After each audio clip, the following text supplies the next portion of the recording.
All right, welcome back, guys. Reggae Boys fans. All right, this video is for you.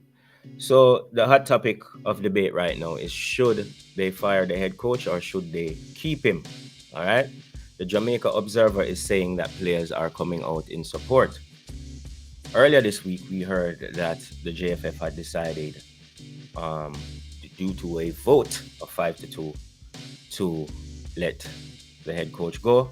But we're hearing now from Michael Ricketts and the JFF that reports that came out in the media were not necessarily true. All right. The latest player to come out in support of Whitmore is Ravel Morrison.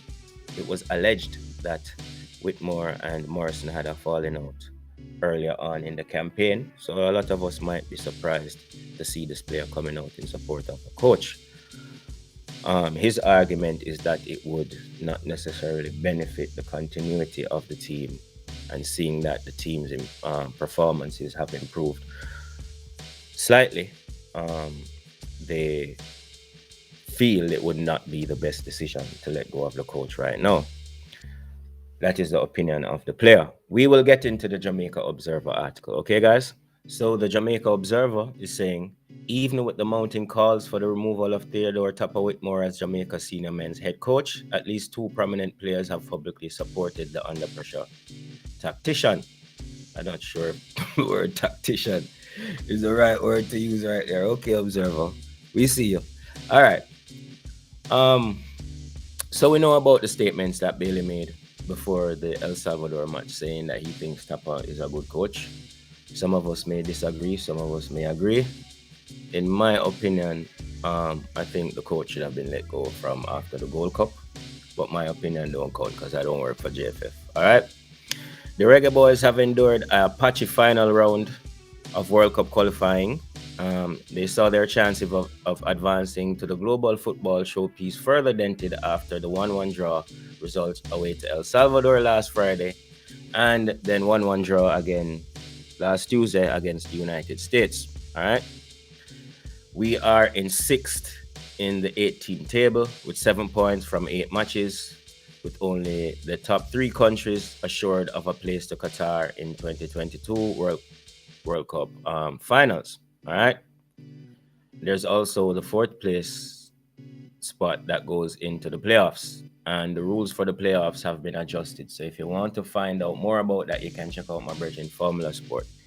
He did a video on that yesterday, and I was there with him to help explain it to you guys. All right. So what's that? Canada lead the group with 16 points ahead of the United States on 15, Mexico on 14, tied with Panama on 14 as well. Costa Rica has 9. 7th place El Salvador has 6 points, while Honduras has 3. All right. And we are, like I mentioned before, in 6th with 7 points from 8 games. All right. While the top 3 nations in the table will progress automatically to the World Cup, the 4th place finisher will head into the Intercontinental Playoff for another possible spot in Qatar. Understood?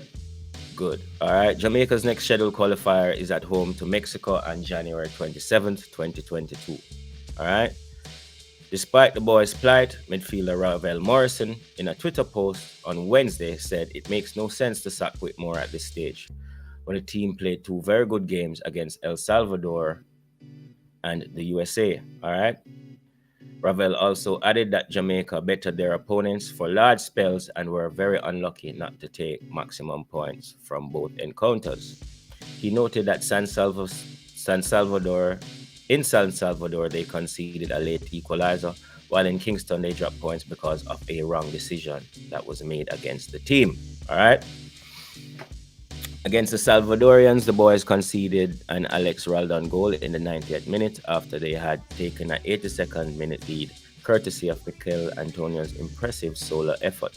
All right, we all remember that solo effort, and we all remember the equalizer. All right, the joy and the pain. All right. Days later versus the USA, Antonio's blockbuster strike again gave the boys parity in the first half after Timothy Weah opened the scoring for the visitors. All right. Then we all know Bobby Reed blasted an easy sitter away, and Damon Lowe's goal was controversially ruled out. All right, so there you have it, guys. Let me know what you think. Should they fire or keep the head coach? Like I say, I'm kind of leading towards maybe it's time to change things. No hard feelings, much respect. Thanks for all you did, Tappa, but let's try something new. All right. Let me know your opinion in the comment section. And remember, guys, like and subscribe, and thank you for the support. All right.